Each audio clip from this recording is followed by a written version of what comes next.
Welcome to the Football Show on PLZ Soccer's YouTube channel. Delighted that you could join us. I'm Peter Martin.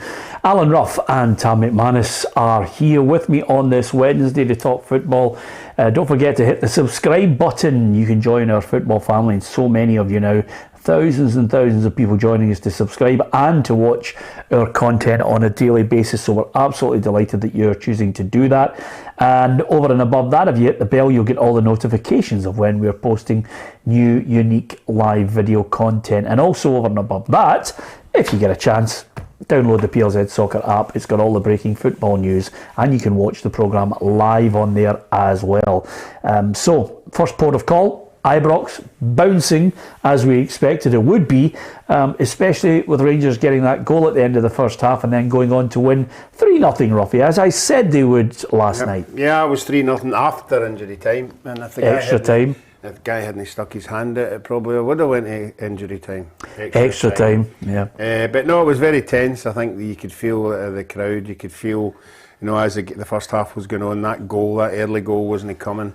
And it was getting a wee bit tight, and then obviously the penalty. You get a penalty a couple of minutes before half time, you go into the dressing room, place is absolutely buzzing. You just can't wait to get out the second half. And when they get out the second half, job done. You can't take anything away from Rangers on the night.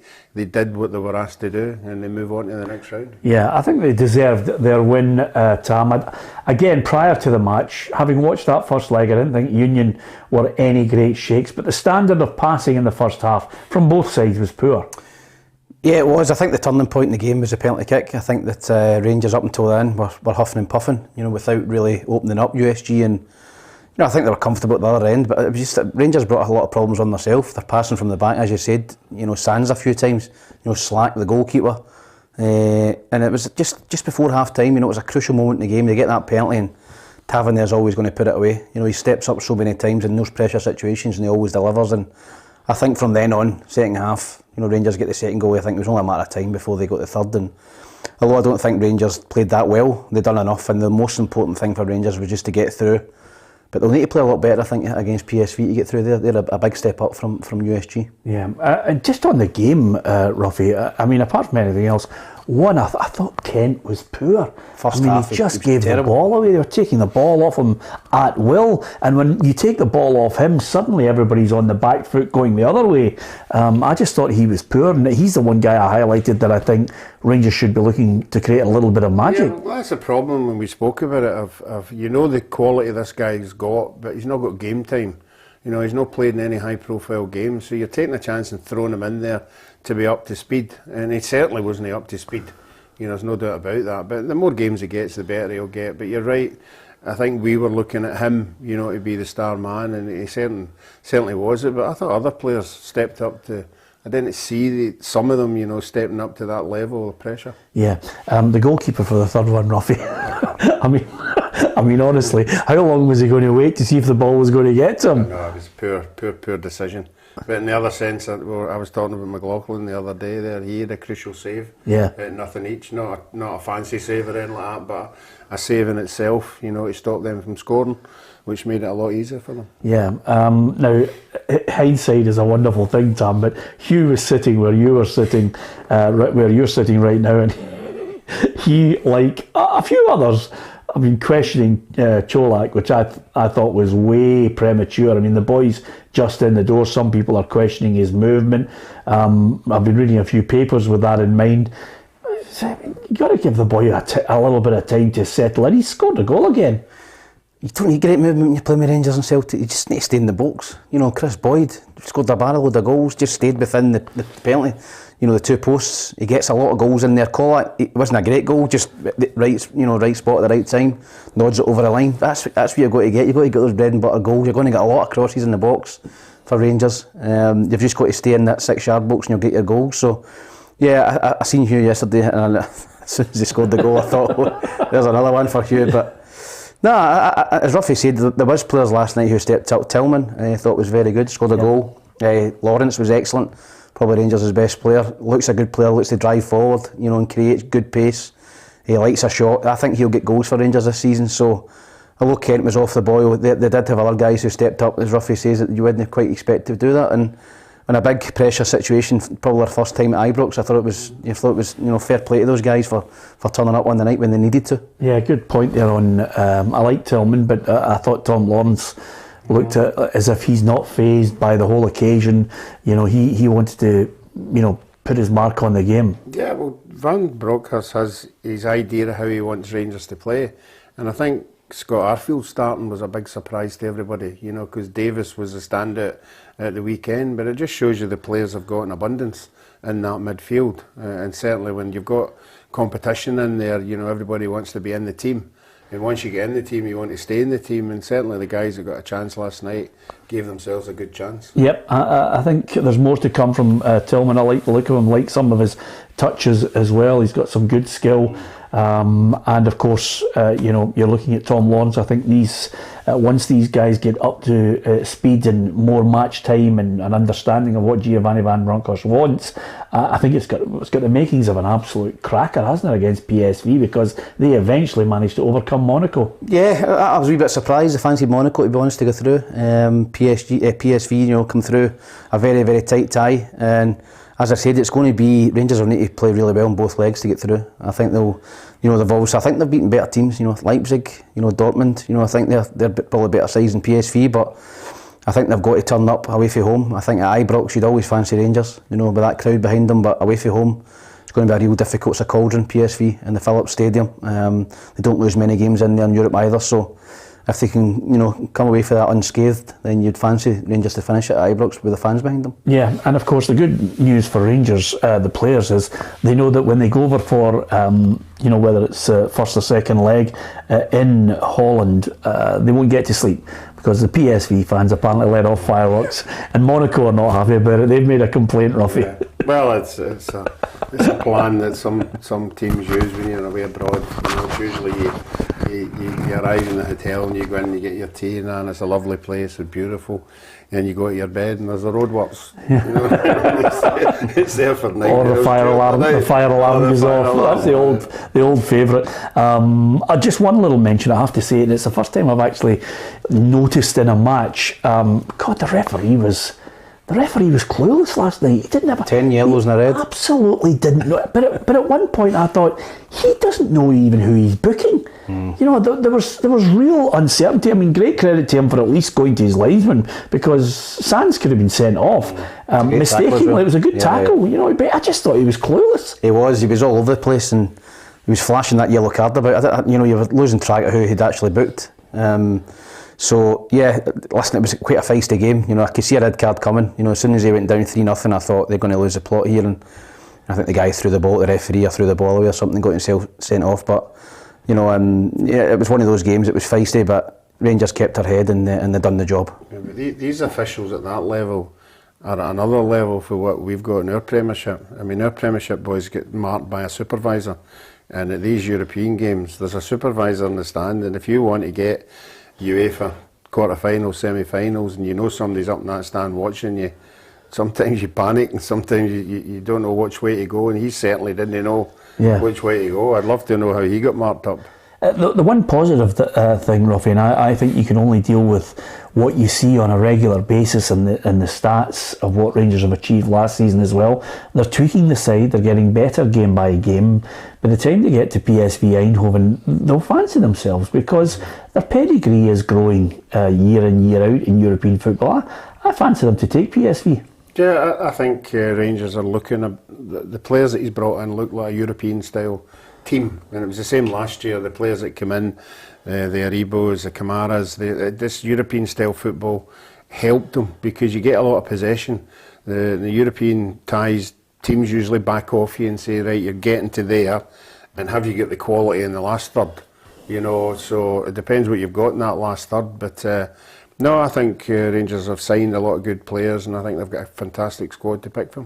Yeah, okay, you can give us your view on that. What did you make of the game last night? Thanks to so many people who have mentioned well done to Rangers. Lots of people saying Rangers were really good, and some people saying Rangers versus PSV is a 50-50 game. We need a red star result, and we must take a second goal lead to Holland, says Gallant. So a lot of people know exactly what's at stake. It's a step up, as you mentioned there, Tam, but more than capable. I think, as you know, Tam, once players start to get to know each other and start to look at the qualities of certain players, certain individuals who can make a difference. I mean, Matondo, come on, I think he's got a trick as well. I mean, I think in these games to get past, you have to have a little bit of guile, experience, but if you've got players who can do something a little bit different, Tillman for me can do that. Matondo looks as if he's got a trick in him. I like the odd nutmeg here and there, you know me.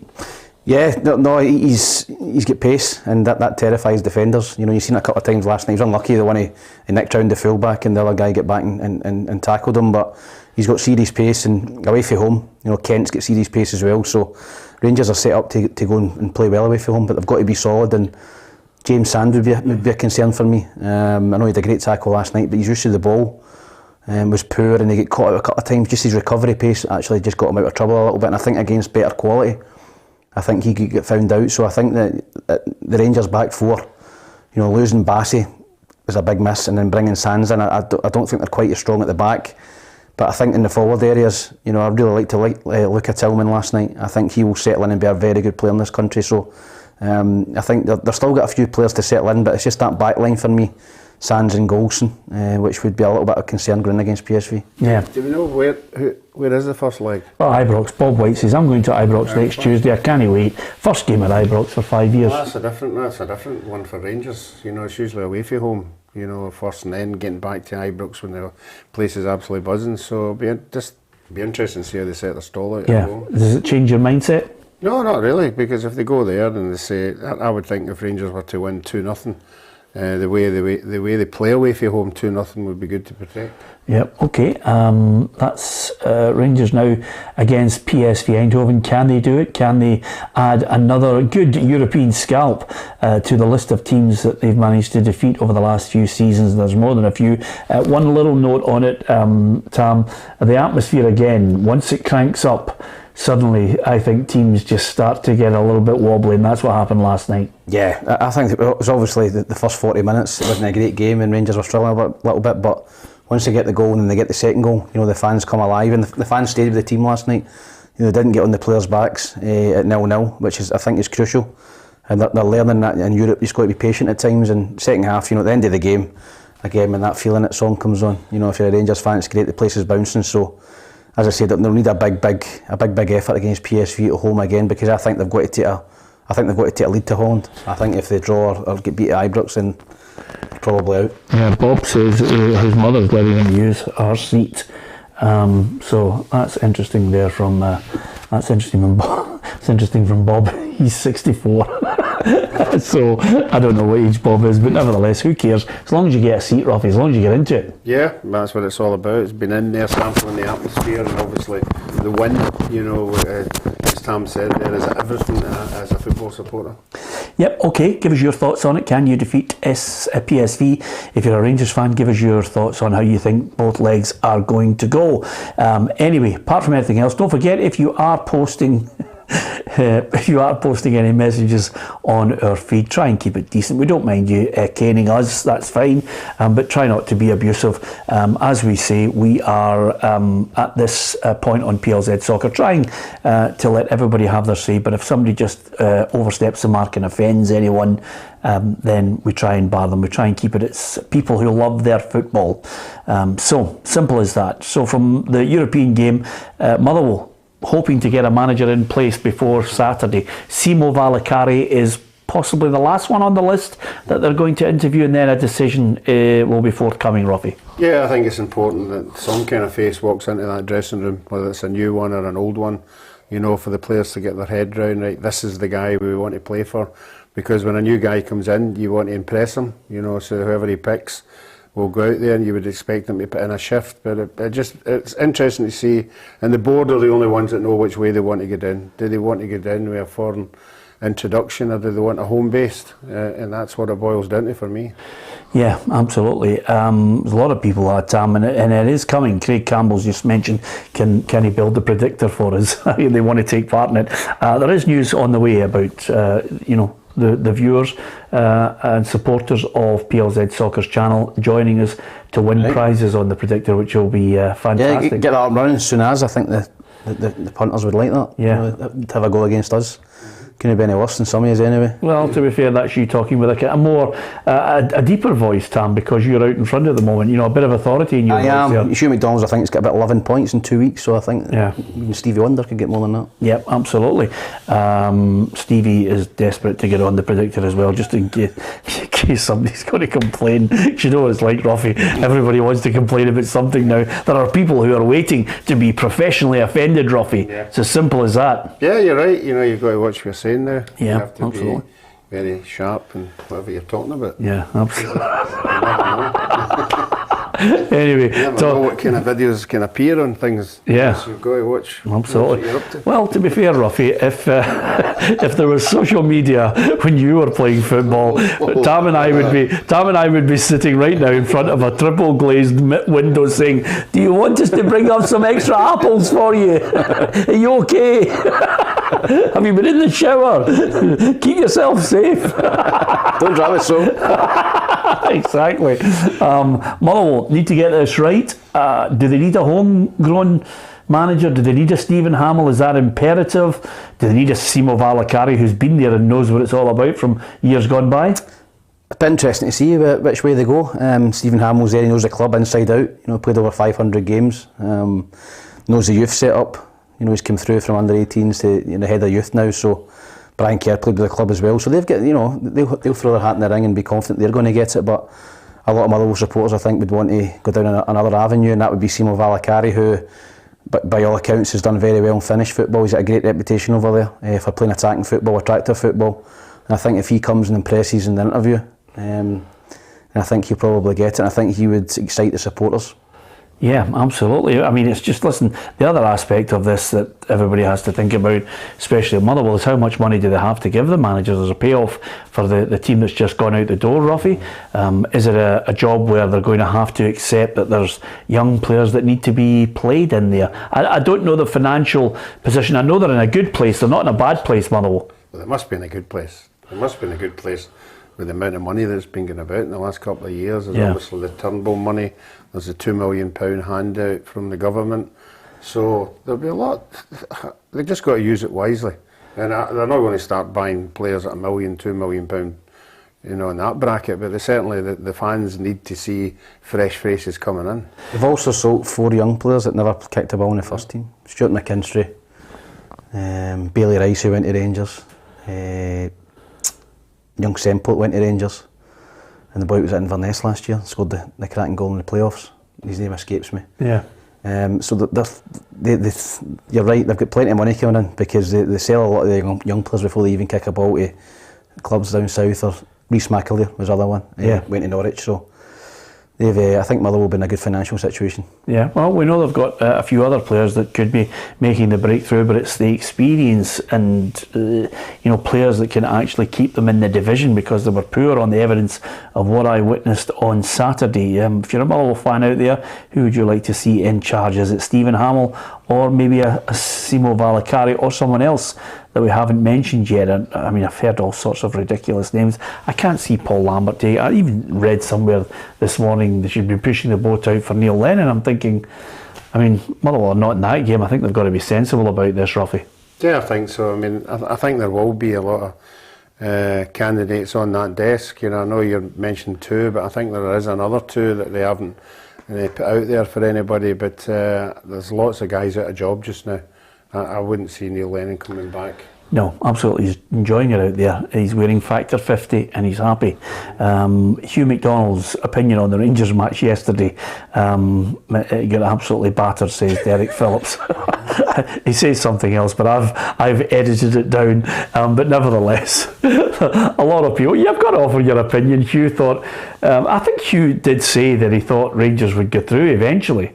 But I think he had a wee go at Colak, but that's the great thing about it. If you put yourself out there, at least you're getting an opinion on this show, Ruffy. We'll give you an opinion, some you like it, some you don't, and that's the joy of it. Not in any way shackled by some of the regulations that you get on TV when everybody sometimes have to play that middle ground. Yeah, and it's even harder if you've got a column. You have to appease the people out there. Have to watch what you're saying. If you're working for the actual club, for the club, and sometimes you bottle it and just go off. I need to move on. Yeah, Try absolutely. something else. Yeah. Can't handle the Wednesday phone calls from the club. You're absolutely right, Ruffy.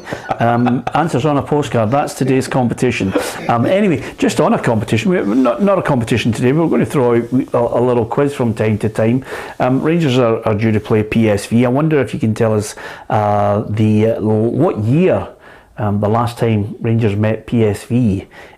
What year did Rangers last face PSV in Europe? I know you might think Dick Advocat, you've said that, but we're looking for a year. So there's our wee quiz question today. What year did Rangers last face PSV in European competition, Ruffy? Do you want to have a go at a year? I don't want to give it 1999. Did you know it? Did you know it? Do you know it? No. 1999 I'll go for. 1999, what about yourself? I'll go for 96.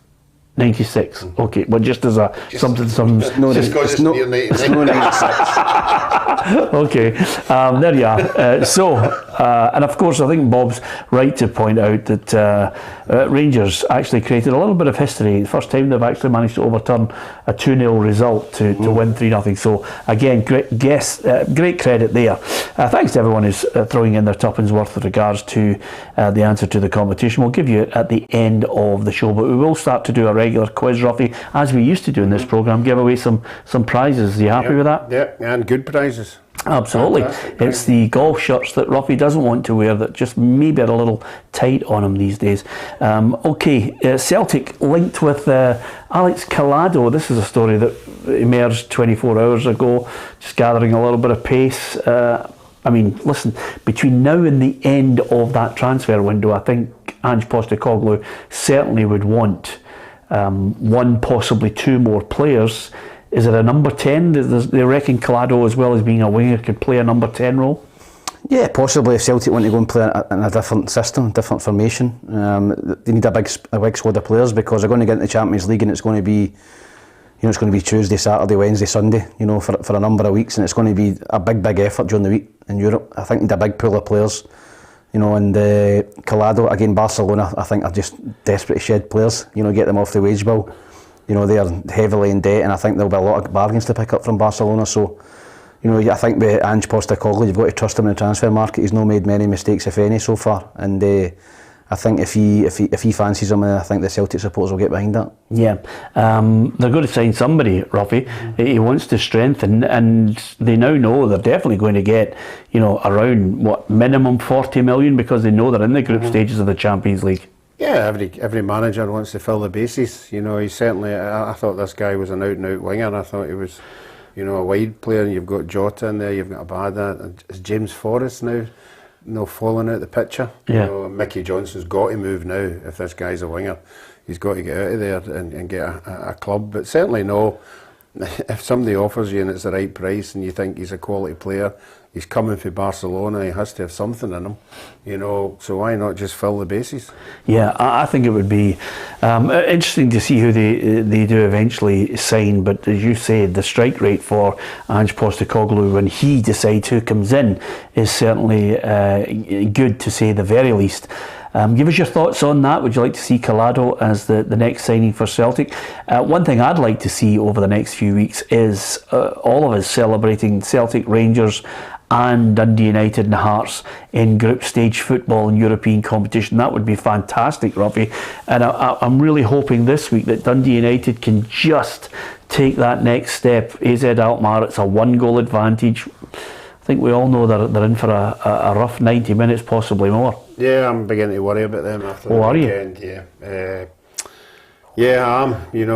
I think it'd be no miracle, but I think if they can go over there and win that game and come back, I think it'll be a tremendous result for the club. But I just can't see it. I don't think 1 goal's enough. You think they'll go out? Yep. There you are. He's a barrel of laughs for the week ahead. I don't fancy Dundee United at all. No, neither do I.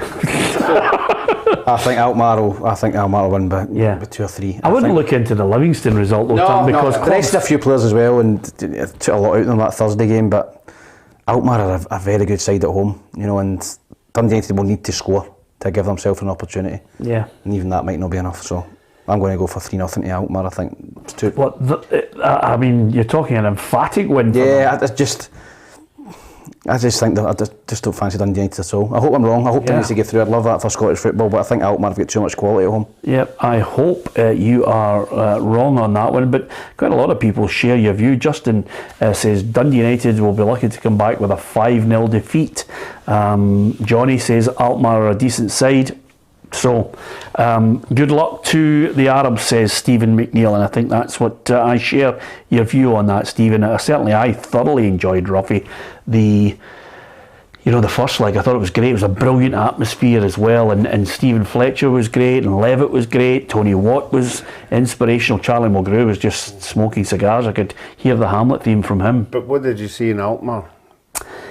Well, again, I saw some really good players. The front guy they've got, Pavlidis, Greek 23-year-old striker, good player, had a couple of chances in the match, and they moved the ball about well. I think they look technically better, I think, than Dundee United. But who knows? I think that's going to be. I thought they underestimated Dundee United in the first leg.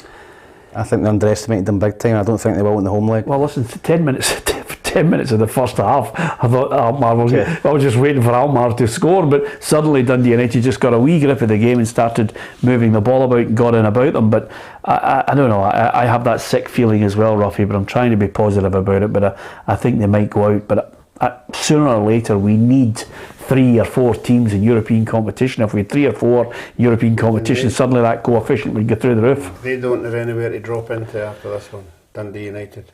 No, they're gone. They'll be gone. Okay. 10 and 6s. 10 and 6s. It's as simple as that, Ruffy. Anyway, and the one good thing about Hearts is they know they'll have conference. Yeah. Even if they lose the game to what we Zurich, think Zurich, but that's not insurmountable for Hearts. Particularly at Tynecastle again. Scottish teams away from home, and it's difficult. Even Celtic and Rangers struggle away. Rangers not so much in the last couple of seasons, but Celtic's away record in Europe for years was shocking. I think it's difficult at home. Your fans behind you tight. We get down Tynecastle, you can maybe take a lead, but it's a lot more difficult away from home. Yeah. I know I'm hitting you with this one as usual. Something. How long ago is it since Hearts played Barcelona when Ian Ferguson scored? Barcelona? No, Dundee United. Bayern Munich, was it no? No, he played. No, he played for Dundee United. He played. Also scored a European goal at Hearts against Bayern Munich. Was it Bayern Munich? Yes. How many years ago is that? God, that must have been 87. He was playing for Dundee United in the new camp, I think, or possibly earlier than that. In the new camp, they won 2-1. That might have been 86 actually. And then after that, he played for Hearts. I think it was 1989. He played for Hearts and he scored an absolute belter. Dundee United and Hearts playing Barcelona and Bayern Munich. It's just... If you look at Dundee United's record against European clubs in the 80s, they were beating Borussia Mönchengladbach. They were beating Barcelona. It was... they were going all over Europe and creating havoc and going all the way in 87. But nevertheless... I think there's more than a few people who will remind us of that. I've got to say hello to everybody. Catherine Kelly, good afternoon from sunny Spain. John Alexander, Robert Hyland, John Cusick. A lot of people joining us and giving us their thoughts on the football, and we really do value your opinions, so thank you for that. It's 1989, the 28th of February. I've just had that from one of our researchers. That was not bad, was it? Good. 1989. Good, yeah. Thank you very much to so many of you for posting your opinions on United as well. Stephen McNeil says Dundee United just need a little bit of luck. You only need to look at what Rangers did. I think Rangers deserved. I think Rangers deserved to go through on the second leg performance. Although I'd love to have been, just going back to Rangers, I'd love to have been in the dressing room with the manager of Union turning around to his defender and saying, What are you doing? What were you thinking, by the way? At what point did you think it was a really good idea to pull your left arm out? It was a critical period in the game, right before half time. It's just gifting them Rangers an opportunity. Yeah. Poor defending. Absolutely. Okay, you can give us your thoughts on United. Fingers crossed they can get through. But all three of us look as if we're thinking it might not be good news for them. I'll tell you one thing, talking of United, Tam Courts he's getting slaughtered over there as Honved manager. I mean, the ex-manager who was obviously ousted and Tam Course came in.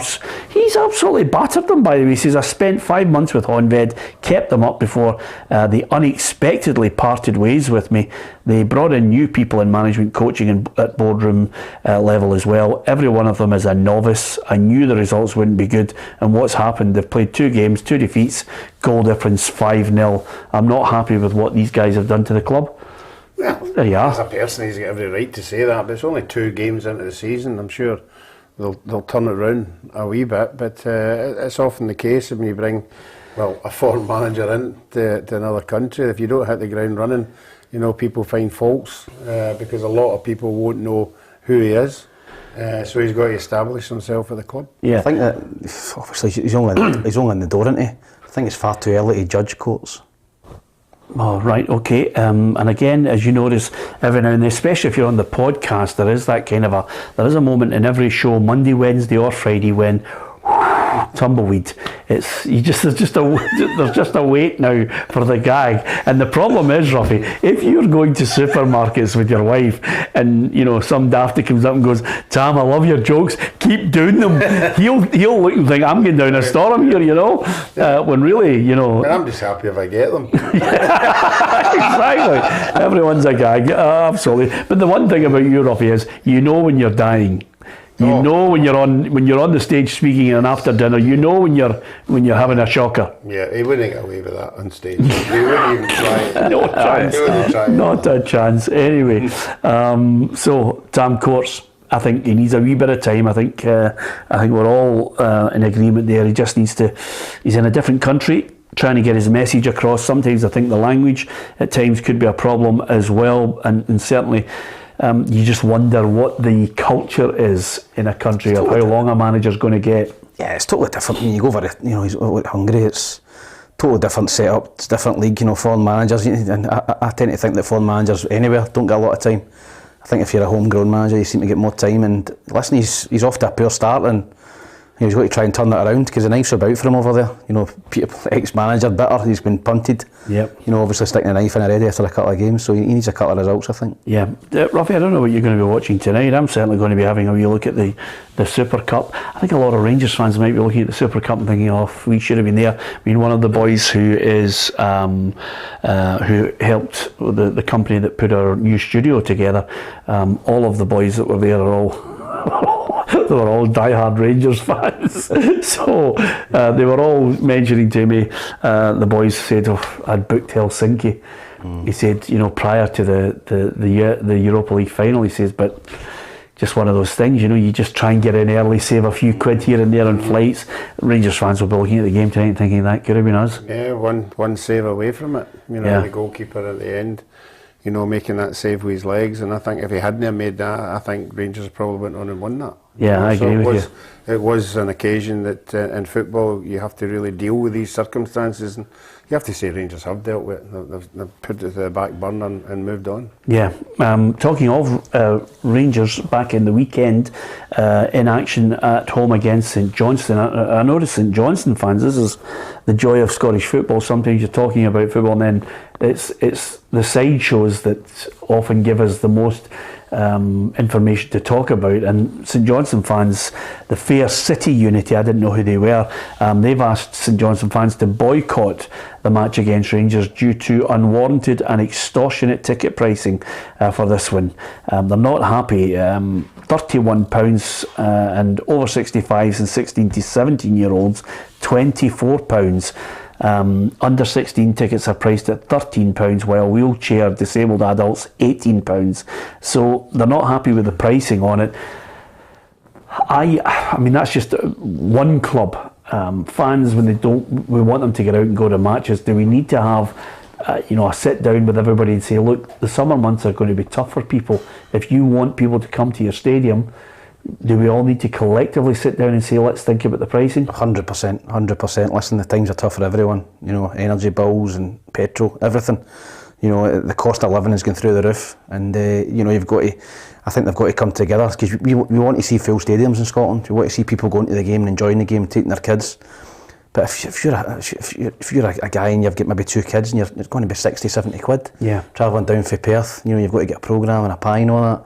You know, it's not for £100 to go and watch a game of football, and it's too expensive. And you know, they've got to get together. Even last season, I'm using Hibs for an example. Remember they done the thing for a £5. You know, everybody gets in for a £5. The full house. I know you can't do that all the time, but now and again, give the fans something back. You know, give them something back. And home and away. You know, in for a £5, in for a £10. You know, every now and again, just to ease the burden on people, on supporters. Yeah, I actually think there should be a situation, Ruffy, where we, never mind the odd game of a £5, I think we should look at ticketing and say, look, you know, this is right across the board for the season. You've got to be fair with people. Well, I think you can do that in your home games. You know, it's difficult to tell the away team, you know, what to do with their situation. But certainly at home, you want people to buy season tickets. You want people to attract people into the games. You've got to, at home, you've got to say, you know, right, it's not 20 quid this week, it's a tenner, and see how many bite into that. But I thought there was a band in the Premiership. I thought there was a band that what you had to change, what you had to charge, and you couldn't go over it, depending on what club it was you were going to or whatever. Yeah, I was going to say, John Alexander's just said something, it was just the point I was going to make as well. He said, St Johnstone charged me that amount last season because, if anything, a lot of the Celtic and Rangers fans think they're being fleeced when they go to away grounds as well, because, you know, they think, here they come in their thousands, we're going to make a few quid here, we'll boost the prices. Yeah, I think, listen, it's just keeping my head, obviously, St Johnstone supporters, but I think they're all at it. And if you go and pay something away from home, then when you come to the home game, they're going to charge you the same, you know. So, yeah, I've all got to get their heads together with the SFA and SPFL and try and do something for supporters, because £31, you know, some of the game, the Derby game is, you know, north of £30 as well. You know, if you've got a family, you know, you want to go to the game, it's a lot of money in this current age. Yeah, Jimmy says Hibs, St Johnstone and Motherwell only need 5 seats in their stadium for their fans. There you are, Jimmy. It's the same feeling he gets from his gags. Nevertheless, Jimmy's actually probably sitting his computer and going, I'm quite happy with that one. I'm okay with that. Don't mind the dig, Jimmy. It's good fun. That's the nature of the football. And with that, Toby Civic is a Hearts defender. He's had a wee dig at Hibs, saying they'd celebrated as if they'd won a cup, or maybe even the Champions League final, Ruffy, after the equaliser from Martin Boyle. I mean, the celebrations afterwards, I'm always amazed at teams doing a lap of honour and waving to everybody and clapping them. It's a new phenomenon of the 21st century, I have to say. It is a phenomenon, particularly if you get beat. I don't mind if you score a goal in the last minute against your rivals and it's a derby game. Yeah, go to your fans and enjoy the situation with everybody, because if Hearts had won 1-0, they'd be away to their fans, you know, celebrating as if it was a fantastic win. Yeah. So, you know, I agree. You should celebrate every opportunity, but I don't get if you get beat 2 or 3-0. You start going to the fans and start clapping. Well, I mean, I can understand the nature of the equaliser, but celebrating a draw, Toby says we're coming out disappointed with a draw. They score an equaliser and it's like they've won the league or a trophy. It puts into perspective where we both are at the moment. Can you defend your Hibbies? Yeah, I mean, listen, I've played in Edinburgh derbies. I'll give you 2 examples. I'll give you one I played in.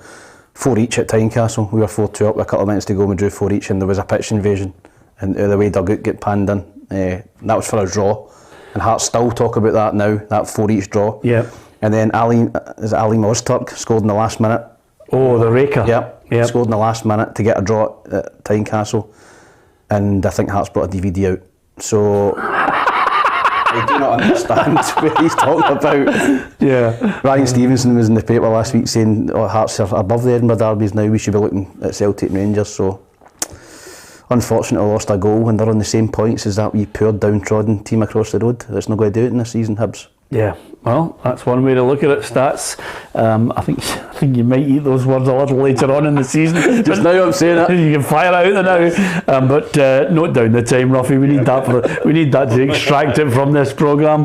But nevertheless, Ryan will be listening in anyway. Yeah, well, that's the joy of it. I mean, all joking aside, Hearts are above Hibs for me at the moment. Yeah. I think they've got the chance to financially go past more than a few clubs if they can get into the Europa League. But I think the structure, the way that they've got the team laid out, the players that they've got on the bench, I think they'll unless something dramatic happens with Hibs, I think they'll not be looking at Hibs and their position in the table this season, Ruffy. No, I think at this precise moment in time, I would think Hearts would probably finish 10, 12 points ahead of Hibs, but he's in the door. He's still talking about bringing in players. It remains to be seen who he brings in. Obviously McGeady to come back, Nisbet to come back, some others as well. So there's a wee bit to go. Hearts definitely are ahead of them at this moment in time. Yeah, okay. It's all a bit of banter. I love the fact that both sets of fans having a wee dig at each other, players, tit for tat. That's the joy of it all. Now, here's a point. I mentioned that Real Madrid are playing Eintracht Frankfurt in the Super Cup. Is it Real Madrid to win it for you? Yes, definitely. Yeah. I think that Real Madrid's got something about them. You know, they beat everybody last season. You know, they were underdogs every game. You know, they beat all the top teams, big English teams, beat Liverpool in the final. Frankfurt, not going to say fortunate to beat Rangers, but you know, and then at the weekend get beat 6-1 off of Bayern Munich, so they've not started the season well. Can't see past Real Madrid. Same, you know, I just think Real Madrid, old or new, are just a team you like seeing playing the style of football they play. Yeah, absolutely. The Qatar World Cup's going to kick off a day early, Robbie. When I tell you the reason for it, you might be slightly surprised, but it just shows you money talks. It's because Qatar want to kick off the tournament. Now, I don't know about you, but I think the opening game was always predetermined, and everybody just said, you know, always the hosts that played in it. No, it's not always the host, because when France '98 kicked off, it was Brazil against Scotland was the opening game. Brazil the holders? No. In 1998, yes, they were. Yeah, they were from USA. The holders, or I thought it was the Well, holders. Qatar have moved the goalposts here because they want to actually open it up themselves. So I think it's going to be brought forward. Who are they playing? Ecuador. So they're going to play on the Sunday. Yeah, absolutely. Tape it for me, will you? Nothing to do. just shows you how old we are. Tape it for me. Brilliant. Anyway, apart from anything else, it was going to be Senegal against Holland, but it's now going to be Qatar. England will take on Iran in the now effectively be the third game of the World Cup. Well, they were a force away back in '78. Yeah, so they probably they're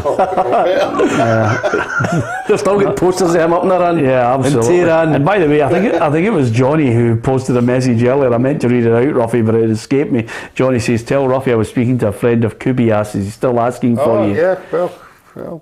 Yeah, it's good to see. He's got my jersey, so yeah, still alive. You know. Yeah, Kubias is on the Peru PLZ. Yeah, Peru PLZ soccer show going like that. Oh, a lot of my pals are not there now. I don't think I'm going to last much longer. That was him yesterday. Yeah, probably one of his prized possessions. My jersey up in his living room. There is somewhere in Peru, Ruffy, that Alan Rough jersey framed with his photograph. Yeah. Now he'll have a photograph of himself in the Peru lineup, but on either side of it he'll have had the free kick with the right foot outside and then the one with the inside. And quite rightly so. Two great goals, absolutely. And I loved your attitude from the World Cup, Roffy. If it's a really good shot, why bother going for it? Yeah, I noticed that we didn't even dive for it. No give me an effort. Do you think after that game, us as players should have went over to the Scottish fans and applauded?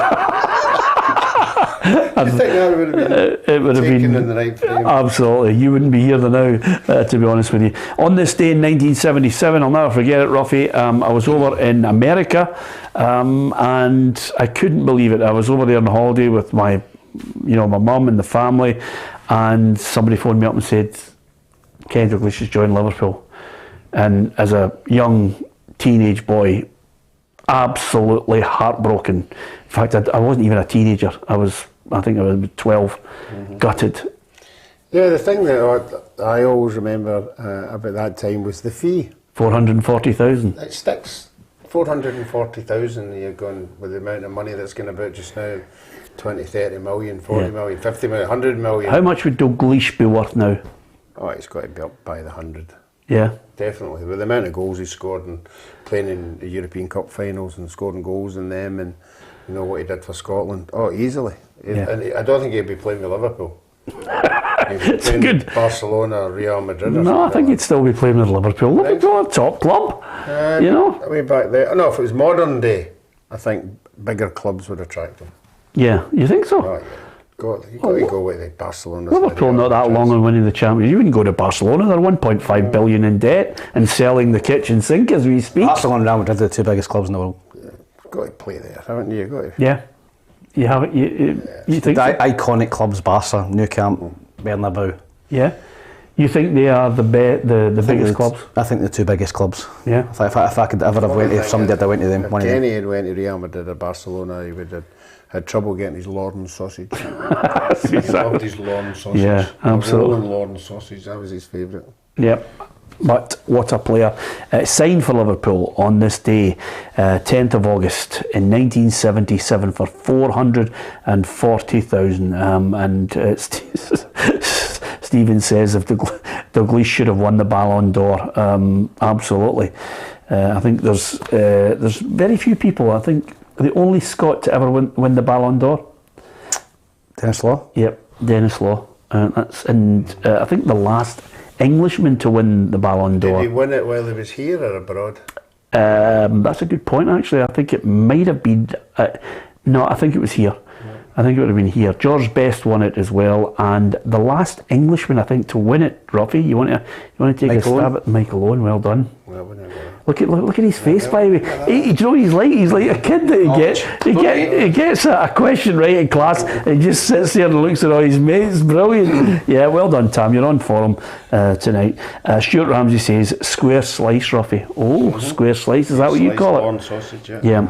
Butcher sell it in big lumps that size, and you just got to. Yeah. Thanks for that, Kenny Ruffy. used to come up every Scotland game and go away with about £3 of them. Yeah. I took something over to Canada when I went over. Did you get in with the... I stuffed it on my case and wrapped it on. Okay. And if anyone from the Canadian authorities are listening, just pick them up on a Monday or a Wednesday or a Friday. Simple as that. Johnny says Kubias had an academy in Florida. So Played against them when I went over to America. Oh, did you play against him again? Yeah, he played. After 78? After, yeah. Did he remember you? Did he remember you? Aye. Did you speak to him? Yeah, aye. That's fantastic. Oh, no hands. No hands. Another free kick. Brilliant. That's good. Thanks, Johnny, for that. We always like to know where they are now. Will we give them the answer to the quiz? What did you say? You went 96. No, 96. I can tell you that right now. It was either 99 or round about 99. I'm going. I said 99. I wonder if we've got the answer. If I get 99, if I have we got the answer right on day. the graphic? That's what I want to know, because if we have, then you'll know the answer right away. So, what was the year? I hope we have it on a graphic, because I don't know what year it was. What was the year that Rangers last played PSV in European competition? I think it was something like... it's 99 or 2000. You think 99? What did you think, Ruffy? Let's just wait till the graphic goes up. Yeah? It's 2011. Wow. That's it? Yeah. God, how far out were you? You were well out. Well Sam. out, man. I thought it was a way back when Barry Ferguson and Advocate team. Yeah, 2011. And can I just say something, and I feel sorry for him. Chris Corey says, I haven't had square slice sausage in 12 years. It's hard to find in Melbourne. And Johnny says, haggis is banned over here. That's not good. No. Yeah, I like the old haggis bonbons. Change address and I'll send them a big case along there. Yeah, and Andrew Davison says, "Aye, Peter, the Canadian Customs took my square sausage. My son was bringing over." You see what you've started, because there's lots of people. There's not a jersey. No, but that's last. You know that. Check him, Midnight Express there.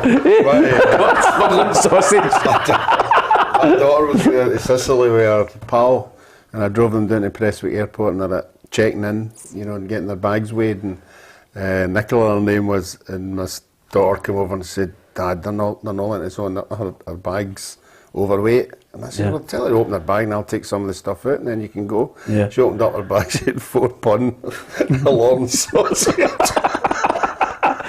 It's not good. Anyway, apart from anything else, Johnny says there's a Scotch shop in Kearney, New Jersey, sells their own haggis and Empire biscuits.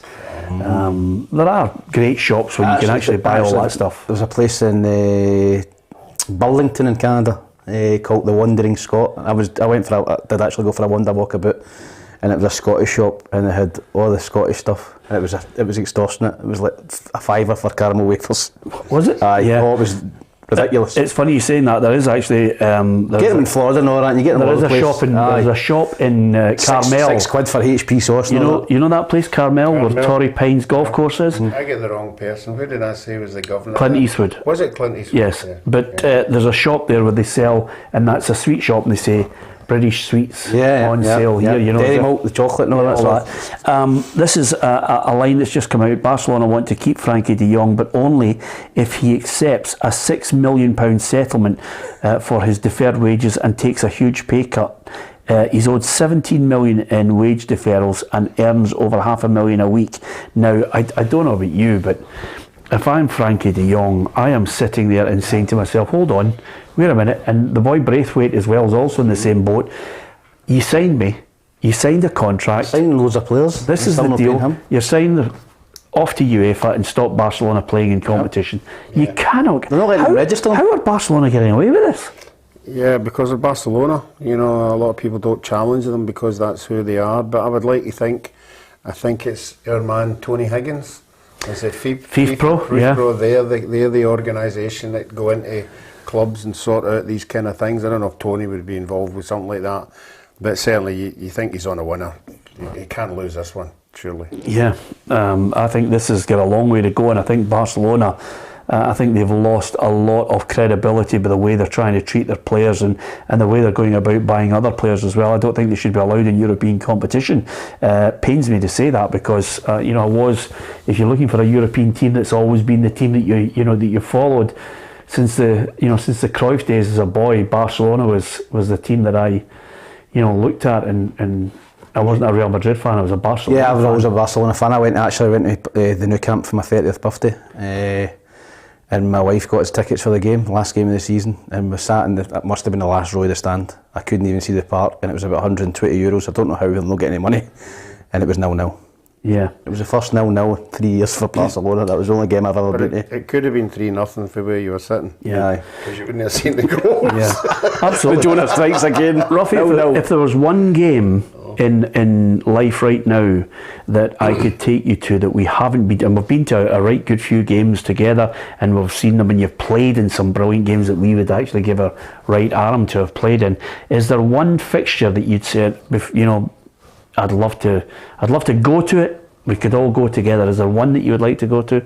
I've got one in mind. I've seen Merseyside derbies. I've seen the Old Firm, Real Madrid, Barcelona. Not Auckland, No. I went in Europe, AC Milan, Inter Milan. I've seen that. South America, one of the River Plate, Boca. Yes, I would like to see that. Yes. That's the one that would. Apologies to all Argentinians. It always ends up in a war, doesn't it? A battle or something that's just. Apparently, you're not allowed to take your kids. I mean, I think one of my friends I was talking to, they were saying, they were going to take their kids to it, and the person who got them the tickets for River Plate Boca said, no chance, not in case. It's a stonewall certainty. But that's a game I really would like to go and see. For the atmosphere. Yeah, a wee bit of hospitality so that we're safe behind the plate glass in case somebody recognises you. Thanks to Craig Campbell, who says £4 for Empire biscuits where I live. The confectionery football show. It says £5 for pies in Ontario, in Canada. So there you are. That's what I was. So $4 for an Empire biscuit. Although the way things are going, it could be $4 for an Empire biscuit here shortly as well, Craig. So calm your jets. Thanks to so many people who are talking about all sorts of things, football, and of course, if there was a game that you'd love to see. What would it be? Is there one game? That you wished you were at, Ruffy, that you missed out on? There's a great. I played in a Scotland-England game. You can't beat that at Wembley. Yeah, but is there one specific game that happened in the past that you wish you were there? I mean, lots of Celtic fans and Rangers fans who are of a certain age would say they'd love to have been at the European game. Sorry? Not playing, because I Not playing, wouldn't just- have went to games as a supporter, because I've been playing for 20 years. Yes, absolutely. So there wouldn't have been... Is there one game you'd like to have? My memories, I spoke to Hubert the other night. I remember my dad taking me to Celtic versus Vojvodina, because we were talking about John Hughes, Yeah. who unfortunately passed away. I was at that game. Yeah. And I remember my dad taking me to Scotland versus Austria at Hampden. It was 4-1.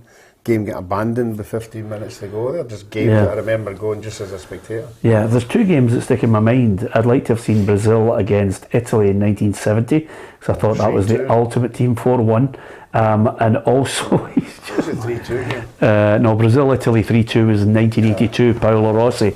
And the other one was Eintracht Frankfurt against Real Madrid in 1960. Which I wasn't born. No, I wasn't born. But I'd love to have been at that game to see Celtic Leeds game matches that. that one as well. Yeah, it's a good game. Yeah, 140,000. Absolutely. Yeah, it's always good. Okay, Craig says, Peter, did I win the yellow jersey for getting 2011 PSV game correct? Craig, you're our man of the moment. The great thing about today's programme is just a wee teaser of the questions we're going to be giving out. You've won nothing. By the way, Craig, you've won the right to go and pay $4 for an Empire biscuit. It's as simple as that. Anyway, thanks to so many people for commenting. Brilliant for Rangers getting that win 3-0 over USG. PSV now wait. They're only playing teams that have abbreviations. PSV next up for Rangers. Will they get past them?